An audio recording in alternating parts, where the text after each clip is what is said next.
ಓಂ ಶಂಕರಂ ಶಂಕರಾಚಾರ್ಯಂ ಕೇಶವಂ ಬಾದರಾಯಣಂ ಸೂತ್ರಭಾಸ್ಯಕೃತೌ ವಂದೇ ಭಗವಂತೌ ಪುನಃ ಪುನಃ ಚಿದಂಬರಮಠಾಧೀಶಂ ಸಿದ್ಧಾರೂಢಯತೀಶ್ವರಂ ಶಿಷ್ಯಪ್ರಶಿಷ್ಯರೂಪೇಣ ಬೋಧಕಂ ಗುರುಮಾಶ್ರಯೇ ಯದಂಘ್ರಿಕಮಲದ್ವಂದ್ವಂ ತಾಪತ್ರಯನಿವಾರಣಂ ಶಾಂತೈಕ್ಯಪದದಂ ದೇವಂ ಸಿದ್ಧಾರೂಢಮಹಂ ಭಜೆ. ಸಿದ್ಧಾರೂಢಮಹಂ ಭಜೆ. ಅದ್ವೈತ ಸಾರ್ವಭೌಮ ಚಕ್ರವರ್ತಿ ಜಗದ್ಗುರು ಸಿದ್ಧಾರೂಢ ಮಹಾಸ್ವಾಮಿಗಳವರ, ಜಗದ್ಗುರು ಶಿವರಾಮ ಅವಧೂತರ, ಜಗದ್ಗುರು ಭಾರತೀಯಪ್ಪಾಜಿಯವರ ಪವಿತ್ರ ಚರಣಾರವಿಂದಗಳಲ್ಲಿ ಅನಂತಕೋಟಿ ಶಿರಸಾಷ್ಟಾಂಗ ಪ್ರಣಾಮವನ್ನು ಸಲ್ಲಿಸುತ್ತೇನೆ. ಶ್ರೀಮತ್ ಶಂಕರ ಭಗವತ್ಪಾದಾಚಾರ್ಯರು ಭಜಗೋವಿಂದಂ ಸ್ತೋತ್ರದಲ್ಲಿ ಬಹು ಸುಂದರವಾಗಿರ್ತಕ್ಕಂಥ ಉಪದೇಶವನ್ನು ನೀಡ್ತಾ ಇದ್ದಾರೆ. ಕಾಮಂ ಕ್ರೋಧಂ ಲೋಭಂ ಮೋಹಂ ತ್ಯಕ್ತ್ವಾತ್ಮಾನಂ ಪಶ್ಯತಿ ಸೋಹಂ ಆತ್ಮಜ್ಞಾನವಿಹೀನಾ ಮೂಢಾ ತೇ ಪಚಂತೆ ನರಕ ನಿಗೂಢ. ಈ ಶ್ಲೋಕದೊಳಗೆ ಬಹು ಸುಂದರವಾಗಿರ್ತಕ್ಕಂಥ ವಿಷಯವನ್ನು ನಿರೂಪಣೆ ಮಾಡ್ತಾರೆ. ಕಾಮಂ ಕ್ರೋಧಂ ಲೋಭಂ ಮೋಹಂ. ಕಾಮ ಅಂತಂದರೆ ಸಂಸಾರದ ವಿಷಯದಲ್ಲಿರ್ತಕ್ಕಂಥ ಒಂದು ಇಚ್ಛೆ ಎನ್ನುವಂಥದ್ದು. ಕ್ರೋಧ ಅಂದರೆ ಸಿಟ್ಟು. ಲೋಭ ಅಂತಂದರೆ ಧನದಲ್ಲಿರ್ತಕ್ಕಂಥ ಒಂದು ಆಸೆ ಎನ್ನುವಂಥದ್ದು. ಮೋಹ ಅಂತಂದರೆ ತನ್ನ ಮಡದಿ ಮಕ್ಕಳಲ್ಲಿರ್ತಕ್ಕಂಥ ಒಂದು ಆಸಕ್ತಿ ಎನ್ನುವಂಥದ್ದು. ತ್ಯಕ್ತ್ವ, ಇವುಗಳನ್ನು ತ್ಯಜಿಸಬೇಕು ಅಂತ ಹೇಳ್ತಾ ಇದ್ದಾರೆ. ಆತ್ಮಾನಂ ಸೋಹಂ ಪಶ್ಯತಿ. ತನ್ನನ್ನು ಆ ಪರಮಾತ್ಮನೇ ಅಂತ ಯಾವನು ನೋಡ್ತಾ ಇದ್ದಾನೋ, ಆತ್ಮಜ್ಞಾನ ವಿಹೀನಃ, ಯಾವನು ಸ್ವರೂಪದ ಜ್ಞಾನವನ್ನು ಪಡ್ಕೊಂಡಿಲ್ಲವೋ, ತೇ ನರಕ ನಿಗೂಢಾಹ ಪಚಂತೆ ಅಂತ ಹೇಳಿದರು. ಅವರು ನರಕದೊಳಗೆ ಬಿದ್ದು ದುಃಖವನ್ನು ಹೊಂತಾ ಇದ್ದಾರೆ ಅನ್ನುವಂಥ ಮಾತನ್ನು ಈ ಶ್ಲೋಕದೊಳಗೆ ಬಹು ಸುಂದರವಾಗಿ ನಮಗೆ ಉಪದೇಶ ಅನ್ನುವಂಥದ್ದನ್ನು ಮಾಡ್ತಾ ಇದ್ದಾರೆ. ನಾವು ಪರಮಾತ್ಮನ ಜ್ಞಾನವನ್ನು ಮಾಡಿಕೊಂಡು ಮುಕ್ತರಾಗಬೇಕಾಗಿತ್ತು ಅಂತಂದ್ರೆ ನಮ್ಮೊಳಗೆ ಈ ಕಾಮ ಕ್ರೋಧ ಲೋಭ ಮೋಹ ಅಂತೇನದವಲ್ಲ, ಇವುಗಳನ್ನು ನಾವು ತ್ಯಾಗ ಮಾಡಬೇಕು ಅಂತ ಹೇಳಿದರು. ಮನಸ್ಸಿನಲ್ಲಿರ್ತಕ್ಕಂಥ ಎಲ್ಲ ಕಾಮನೆಗಳನ್ನು ತ್ಯಾಗ ಮಾಡಿದಾಗ ಮಾತ್ರ ನಮಗೆ ಜ್ಞಾನ ಅನ್ನುವಂಥದ್ದಾಗ್ತದೆ.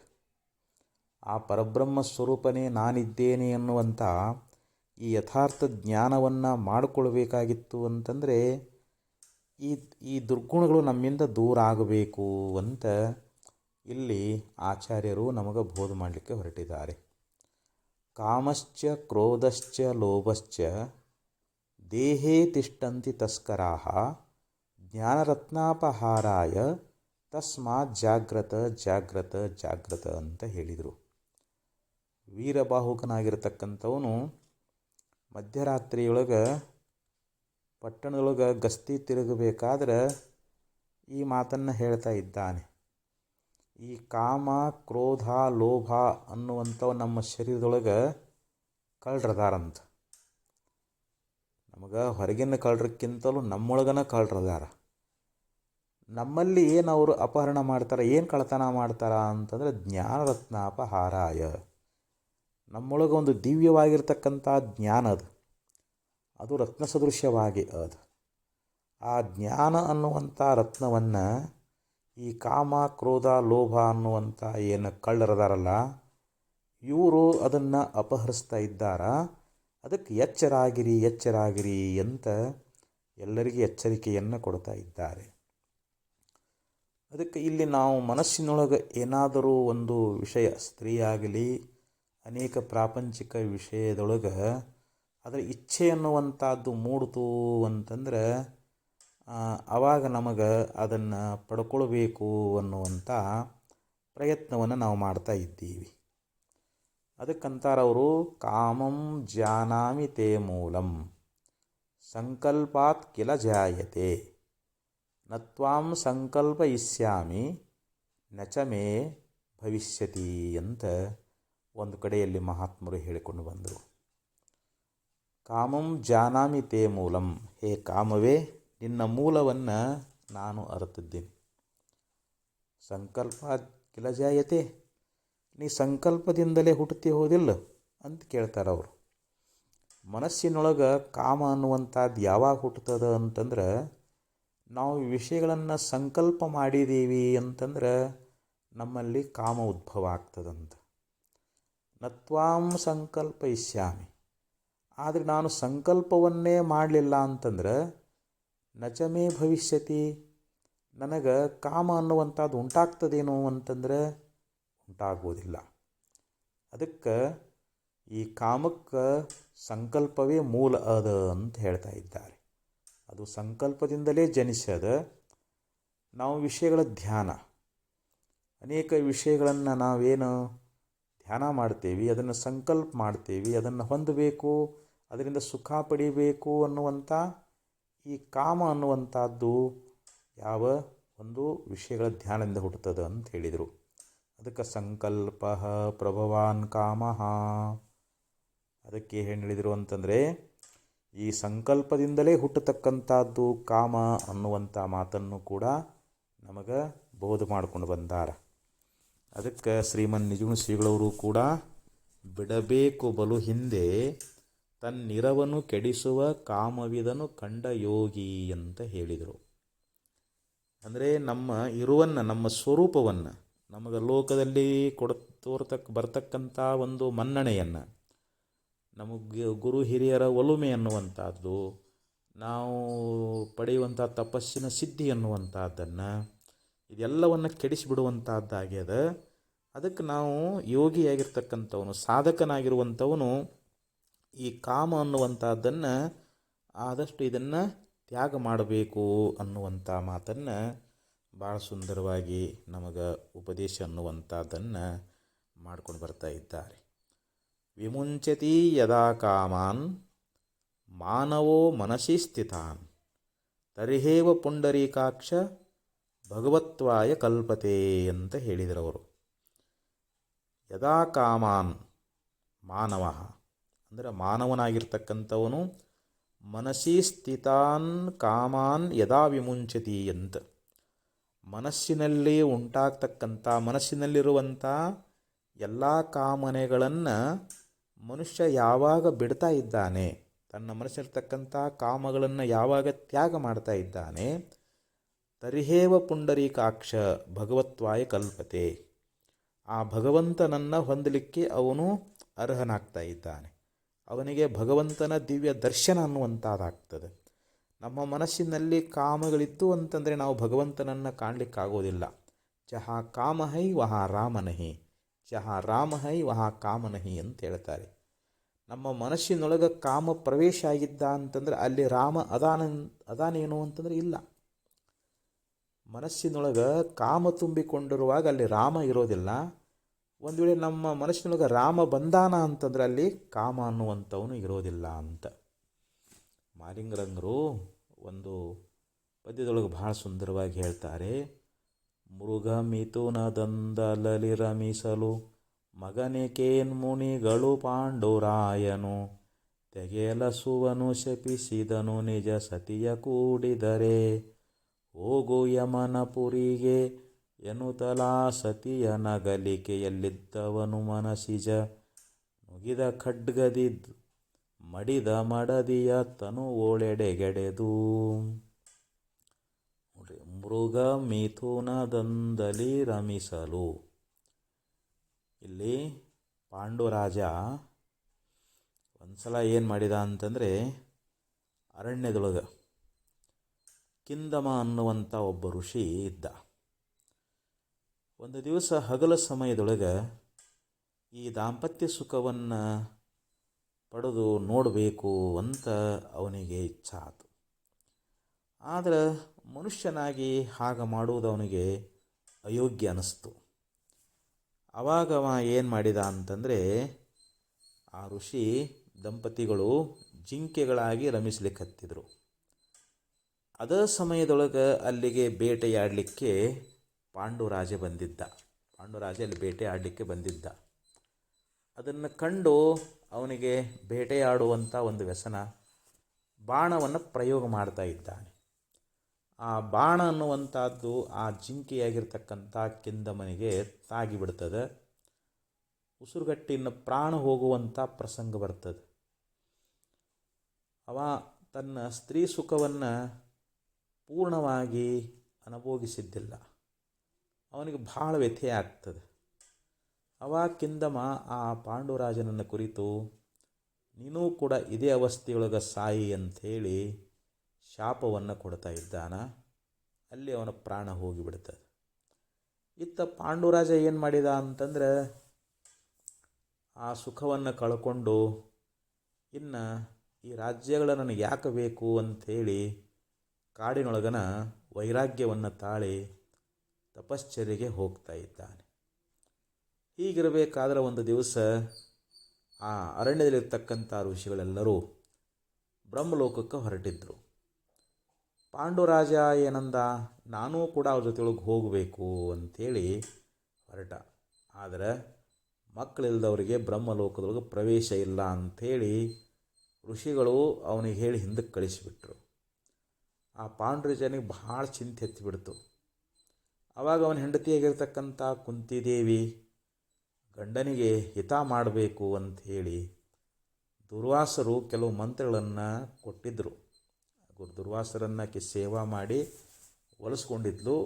ಆವಾಗ ಅವರು ಪುತ್ರ ಸಂತಾನಕ್ಕೋಸ್ಕರವಾಗಿ ಕೆಲವೊಂದು ಮಂತ್ರಗಳನ್ನು ಉಪದೇಶ ಮಾಡಿದ್ರು.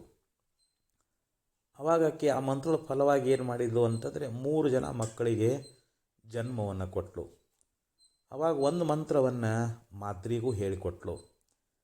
ಹೀಗಾಗಿ ಮಾದ್ರಿ ಹೊಟ್ಟೆಯಿಂದ 2 ಮಕ್ಕಳು ಹುಟ್ಟಿದರು. ಈಗ ಮಕ್ಕಳಾದ್ರೂ ಕೂಡ ಪಾಂಡುರಾಜನಿಗೆ ಈ ಕಾಮಾಂಧತೆ ಅನ್ನುವಂತಹದ್ದು ಇದು ಹೋಗಲೇ ಇಲ್ಲ. ಒಂದು ದಿವಸ ಮಾದ್ರಿ ಅರಣ್ಯದೊಳಗೆ ತೆಳ್ಳಗಿರುವಂಥ ಬಟ್ಟೆಯನ್ನು ಉಟ್ಕೊಂಡು ಆ ಪಾಂಡುರಾಜನಿಗೆ ಉಪಚಾರ ಮಾಡಲಿಕ್ಕತ್ತಿದ್ಲು.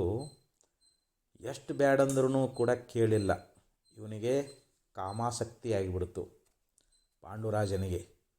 ಆಕೆಯನ್ನು ಗಟ್ಟಿಯಾಗಿ ಆಲಿಂಗನ ಮಾಡ್ಕೊಂಡ್ಬಿಟ್ಟ.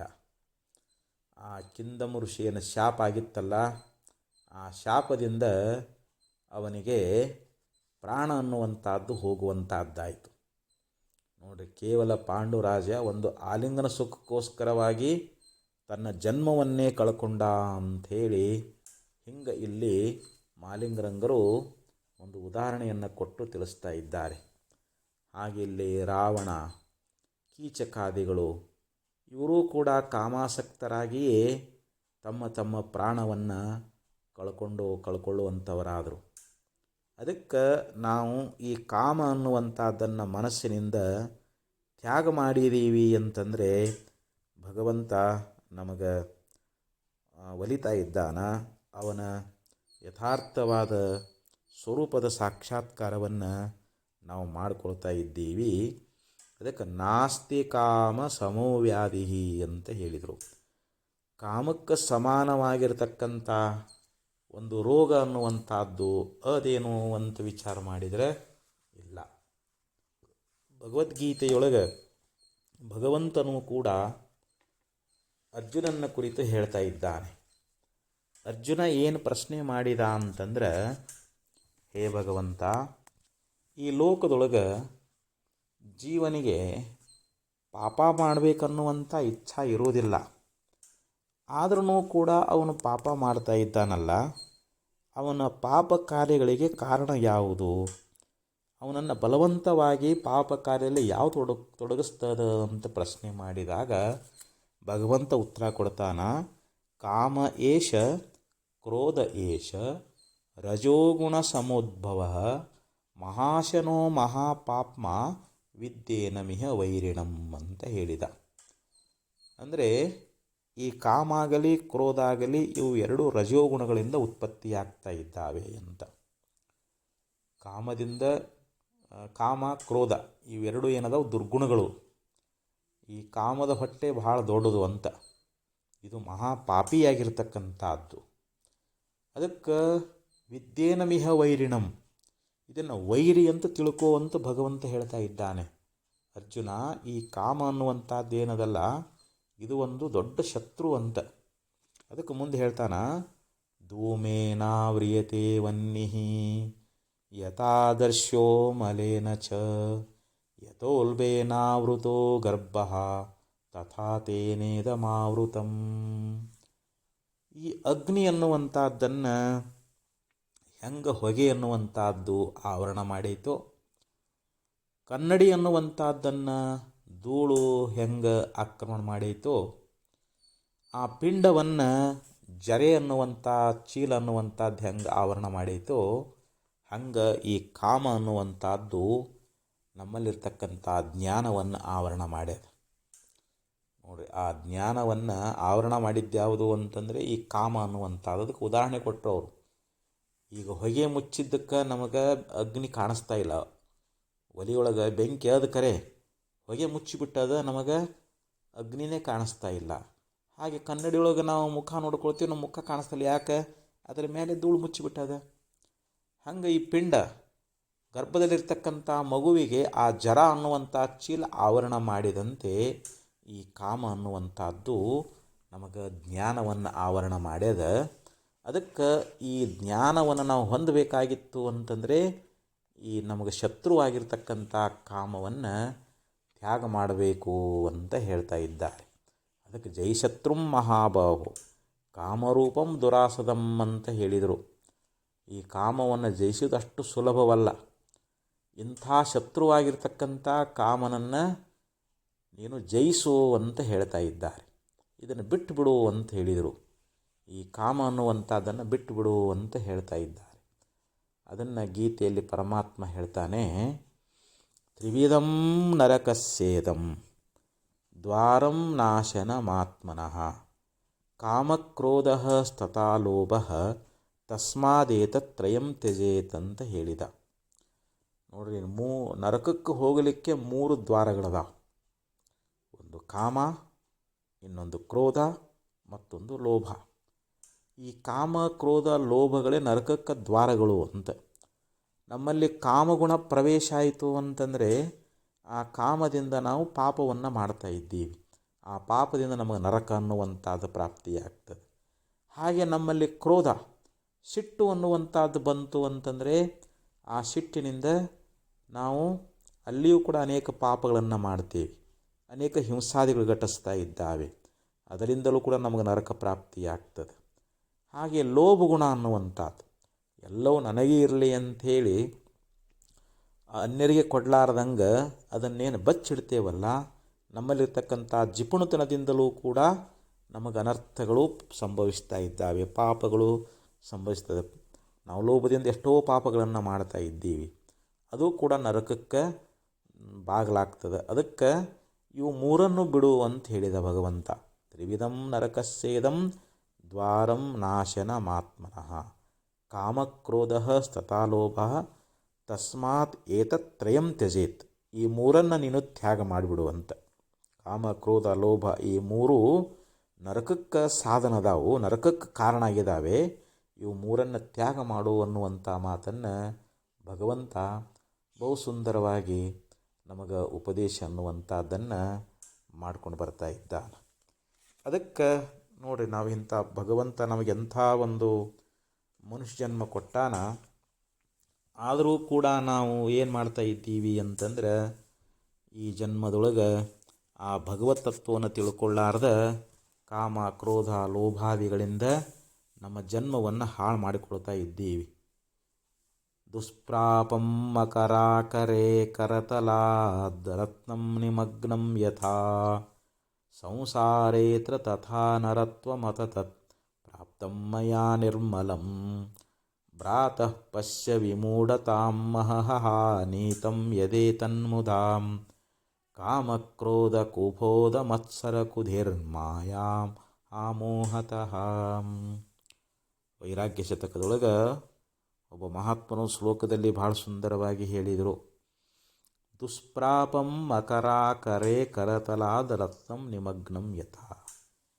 ಈಗ ನಮ್ಮ ಕೈಯೊಳಗೆ ಒಂದು ರತ್ನ ಅನ್ನುವಂಥದ್ದು ಭಾಳ ಅಮೂಲ್ಯವಾಗಿರ್ತಕ್ಕಂಥದ್ದು, ಕೋಟಿಗಟ್ಟಲೆ ಬೆಲೆ ಬಾಳ್ತಕ್ಕಂಥ ರತ್ನವನ್ನು ನಮ್ಮ ಕೈಯಾಗಿ ಹಿಡ್ಕೊಂಡೇವಿ.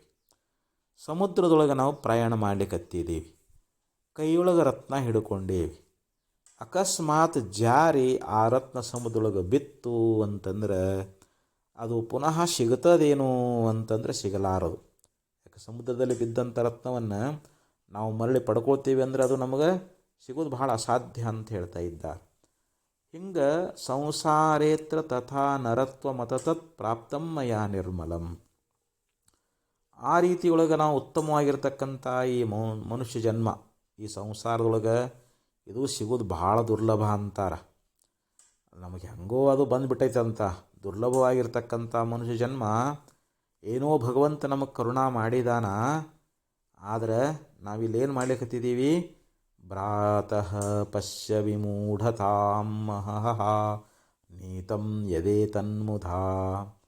ಹೇ ತಮ್ಮ, ನನ್ನ ಒಂದು ಮೂಢತನವನ್ನು ನೋಡು, ನಮ್ಮ ಮಡ್ಯತನವನ್ನು ನೋಡಿಲ್ಲಿ. ನಾ ಏನು ಮಾಡಿದೆ ಅಂತಂದರೆ ಕಾಮಕ್ರೋಧ ಕುಬೋಧ ಮತ್ಸರ ಕುಧಿರ್ ಮಾಯಾ ಮಹಾಮೋಹತಃ. ಇಂಥ ಒಂದು ಮನುಷ್ಯ ಜನ್ಮವನ್ನು ನಾನು ಕಾಮ, ಕ್ರೋಧ ಮತ್ತು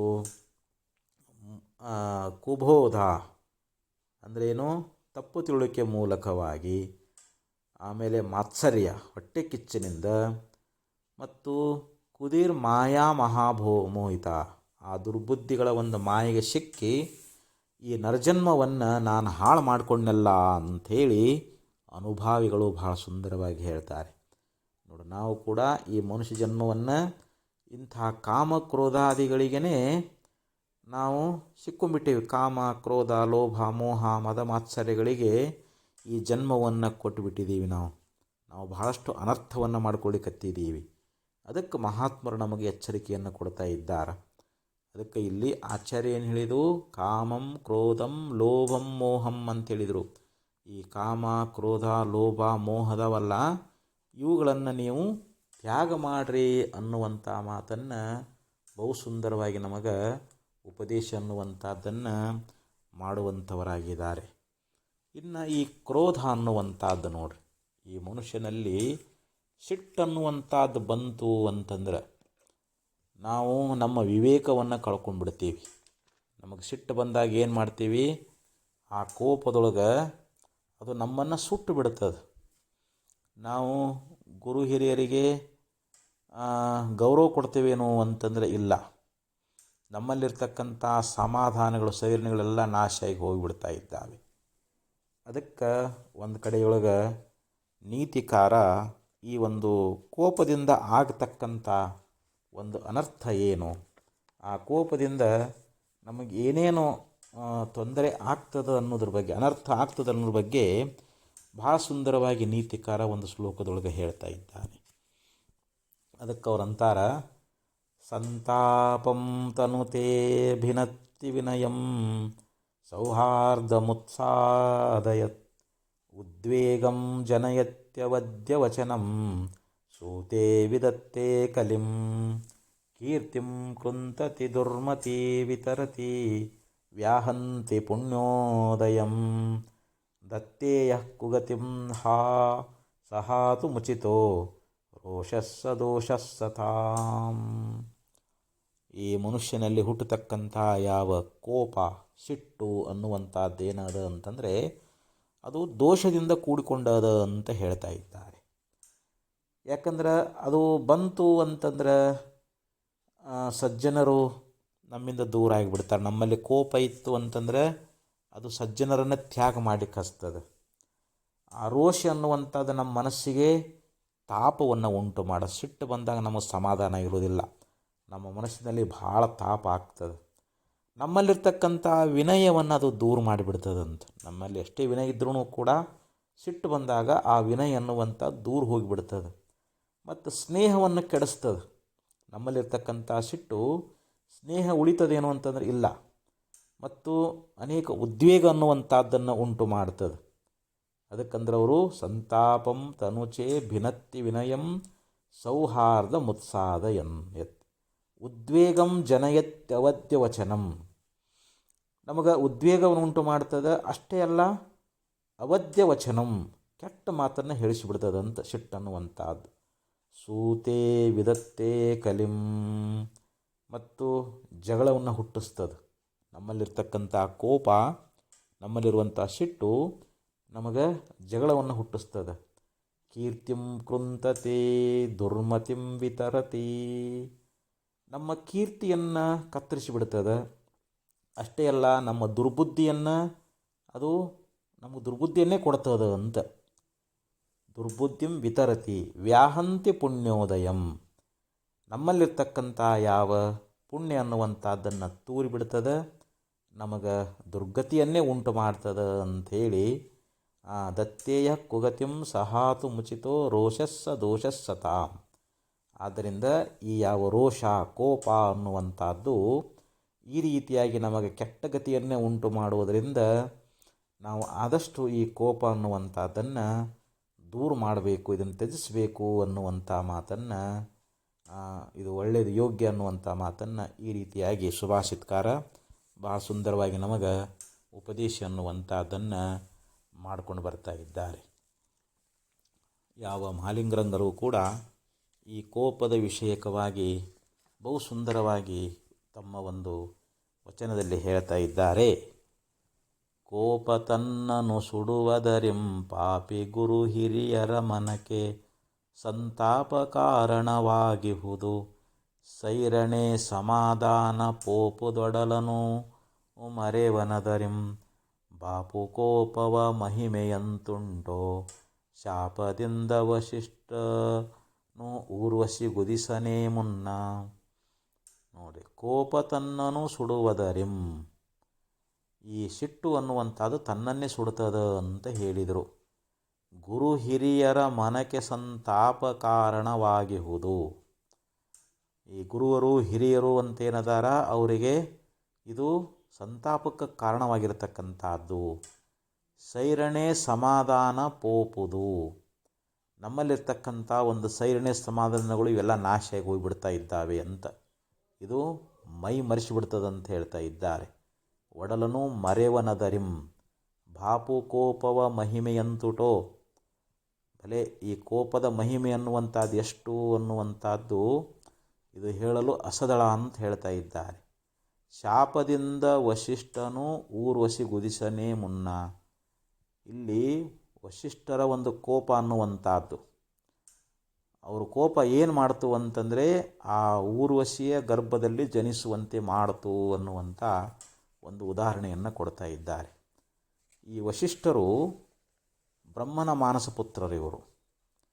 ಇವರು ಇಕ್ವಾಕು ವಂಶದ ಪುರೋಹಿತರಾಗಿದ್ದರು. ಇವರು ಒಂದು ಸಲ ಏನಾಯಿತು ಅಂತಂದರೆ, ಆ ವಂಶದಲ್ಲಿ ಪ್ರಸಿದ್ಧರಾಗಿರ್ತಕ್ಕಂಥ ನಿಮಿ ಚಕ್ರವರ್ತಿ ಅವ್ರದ್ದೊಂದು ದೊಡ್ಡ ಯಾಗ ಮಾಡಿದ್ರು. ಯಾಗ ಮಾಡಬೇಕು ಅಂತ ಸಂಕಲ್ಪ ಮಾಡಿದರು.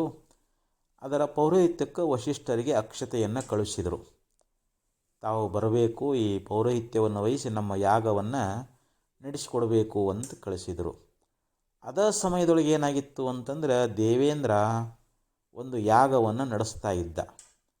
ವಶಿಷ್ಠರು ಅದನ್ನು ಮುಗಿಸ್ಕೊಂಡು ಬಂದು ಮಾಡಿಸ್ಕೊಡ್ತೀನಿ ಅಂಥೇಳಿ ಅವರು ಇಂದ್ರನ ಲೋಕಕ್ಕೆ ಹೋಗುವಂಥವರಾದರು.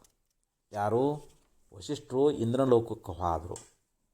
ಇಲ್ಲಿ ಏನಾಯಿತು ಅಂತಂದರೆ, ಈ ಯಾವ ನಿಮಿ ತನ್ನ ಯಾಗಕ್ಕೆ ಇನ್ನೂ ಅನೇಕ ಋಷಿಗಳು ಬಂದಿದ್ರಲ್ಲ, ಅದನ್ನು ಮುಂದಕ್ಕೆ ಹಾಕಲಿಕ್ಕೆ ಅವನಿಗೆ ಇಚ್ಛೆ ಆಗಲಿಲ್ಲ.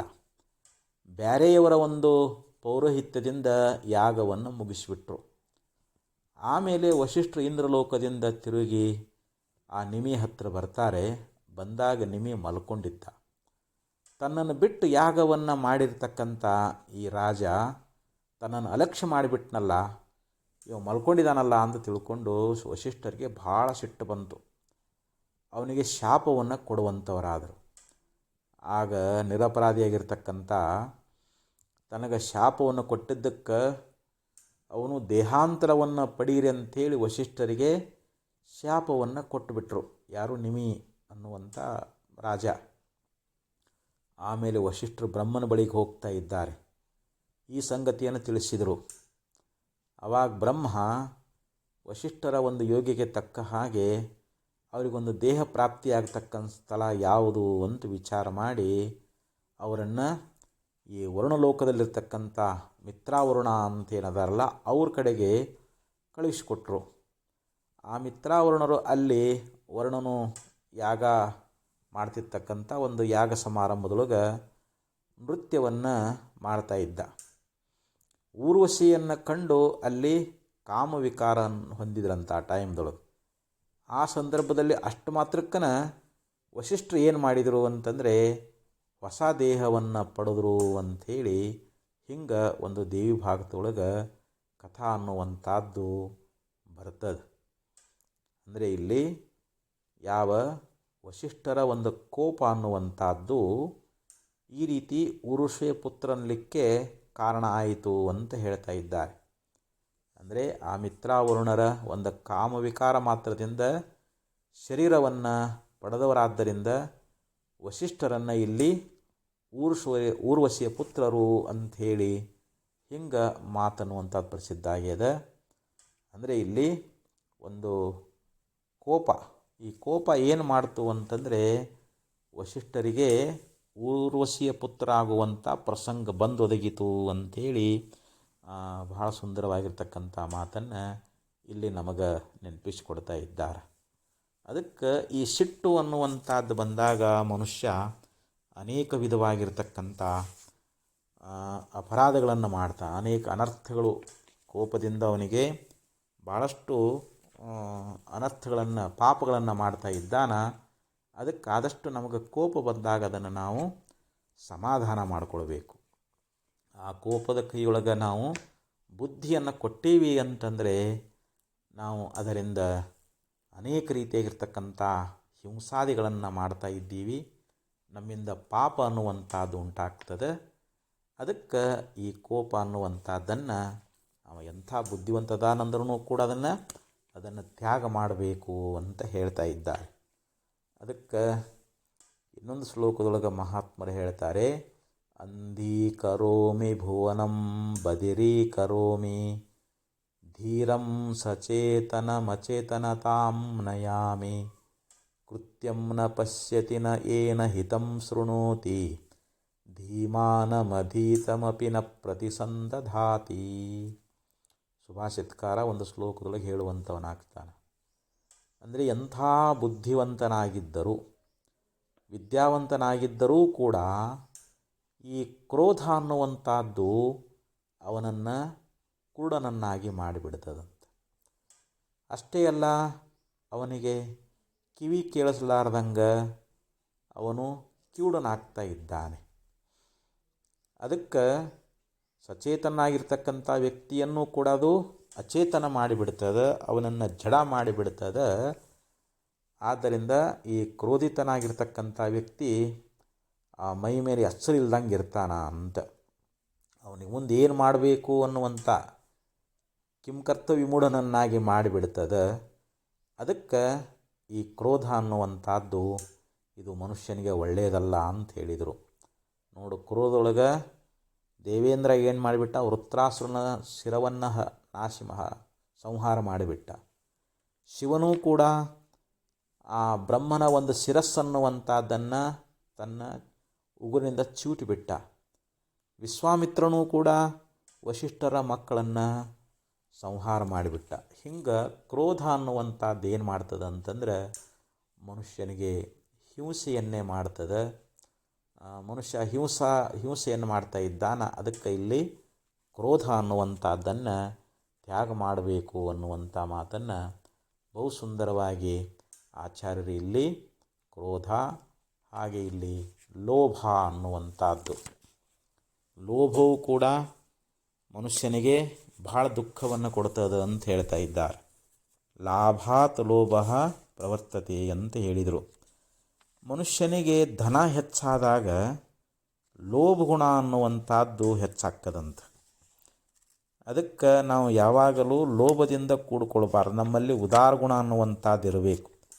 ಭಗವಂತ ನಮಗೇನು ಸಂಪತ್ತು ಕೊಟ್ಟಿರ್ತಾ ಇದ್ದಾನಲ್ಲ, ಆದಷ್ಟು ನಾವು ಉದಾರತನದಿಂದ ದಾನ ಮಾಡಬೇಕು ಅಂತ ಹೇಳ್ತಾ ಇದ್ದಾರೆ. ಅರ್ಥ ಹಸಂತಿ ಉಚಿತ ದಾನ ವಿಹೀನ ಲುಬ್ಧಂ. ಪಾತ್ರವನ್ನು ಅರಿತು ದಾನ ಮಾಡದೇ ಇರತಕ್ಕಂಥ ಯಾವ ಲೋಭಿ ಪುರುಷನನ್ನು ನೋಡಿ ಸಂಪತ್ತು ನಗತದ ಅಂತ ನೀತಿಕಾರ ಹೇಳ್ತಾ ಇದ್ದಾನೆ. ಲೋಭಮೂಲಾನಿ ಪಾಪಾನಿ ರಸಮೂಲಾನಿ ವ್ಯಾಧಯ ಇಷ್ಟಮೂಲಾನಿ ಶೋಕಾನಿ ತ್ರೀಣಿ ತ್ಯಕ್ತ್ವಾ ಸುಖೀ ಭವ ಅಂತ ಹೇಳಿದರು. ನಮ್ಮ ಪಾಪಗಳಿಗೆ ಮೂಲ ಯಾವುದು ಅಂತಂದರೆ ನಮ್ಮಲ್ಲಿರ್ತಕ್ಕಂಥ ಒಂದು ಲೋಭ ಗುಣ ಅನ್ನುವಂಥದ್ದು. ಮತ್ತು ನಮ್ಮಲ್ಲಿರ್ತಕ್ಕಂಥ ರೋಗಗಳಿಗೆ ಕಾರಣ ಯಾವುದು ಅಂತಂದರೆ ರಸ ಅನ್ನುವಂಥದ್ದು. ಮತ್ತು ಶೋಕಕ್ಕೆ ಕಾರಣ ಯಾವುದು ಅಂತಂದರೆ ಇಷ್ಟಮೂಲಾನಿ ಅಂತಂದರೆ ಆಸಕ್ತಿ.